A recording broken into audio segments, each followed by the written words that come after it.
Okay, we're going to look at publishing content. I wanted to do this as a separate tutorial so that you could access it easily and reference it when you needed to, instead of tagging it at the end of the last tutorial. In the last tutorial, we were really looking at the editor and how the editor works and the different set of tools. So here I have the article open, and as I mentioned before, you need to either set save and close or else hit the cancel button in order to make sure that the file actually closes properly and is accessible by other people, other users that have the privileges to access that file to edit it. Otherwise, it'll be locked away for them. So that's the right protocol, is to either cancel or save and close. Don't just close the window if you've got something like this open. So let's go through a few of the publishing features. The first is you can change the title at any time of the article that you're busy working on. Here's the content of the article, which we've gone through in a bit of detail. Here are the publishing criteria. The first thing to do is to look at the categories. This particular demo site only has a few categories, but you'll find as your website grows, you add a lot of categories to it. And when you're creating content, it's always good to put it into the correct category, let's say a blog. Otherwise, the website doesn't know where to publish it. The author's alias, you don't need to worry about too much. That's if you would like the user to know who created the article. That's not necessarily what you need. Status is pretty important. If you would like to unpublish an article while you're working on it, or when you're creating new content, you can set it to unpublished so you can still save it without having it visible by everyone else while you're busy working on it. This is very useful for students as they're creating assignments. They might want to spend quite a lot of time in the preparation of it, have it available to them without actually letting anyone else see it. The featured article, featured yes, would really be there for you to put an article on the front page of your website, and my recommendation is to leave that off for virtually everything else. That option is not available to students, so they can't put stuff on your front page, but it's available for you as the administrator.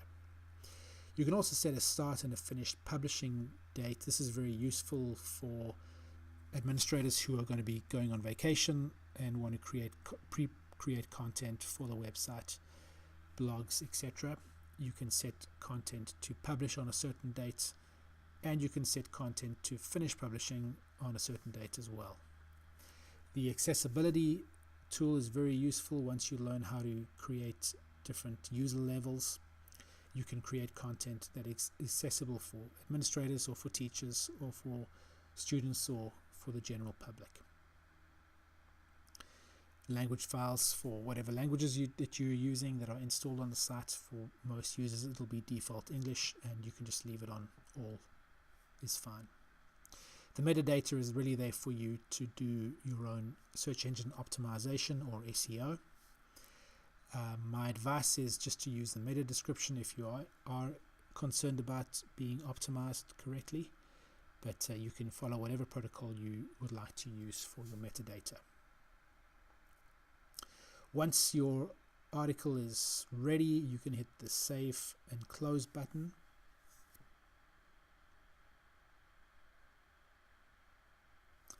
And a little window will pop up telling you that your article has been successfully saved. If you'd like to create new content to put on the site, then from the front end you do it through hover over the home button, go to administration, and click on create an article.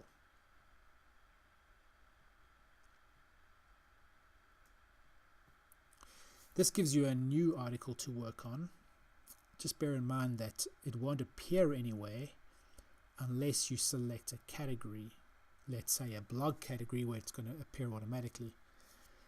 It will be accessible for you to link to through the linking tool, but you won't be able to see it again from the front end. You'd have to go to the back end if you'd like to edit it if you select the uncategorized tool. Unless it appears somewhere, you've created a menu for it, then you won't be able to see it. But everything else is very much the same for a new article. You don't have to worry about the alias. Whatever you put in for the article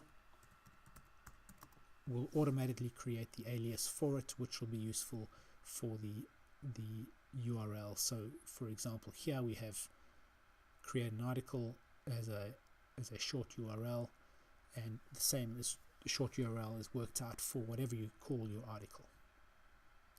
And you could go through that and save the article once you're done. The same tools are available to you. Okay, that's everything for publishing. Next we'll look at class management, and after that we'll look at profile management. But right now we've finished looking at the front-end editing of article content for information purposes and front-end and blog, etc.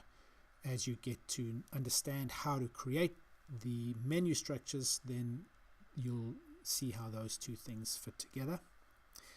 And as I said, next we'll look at classes, creating, editing, moving, and profile editing.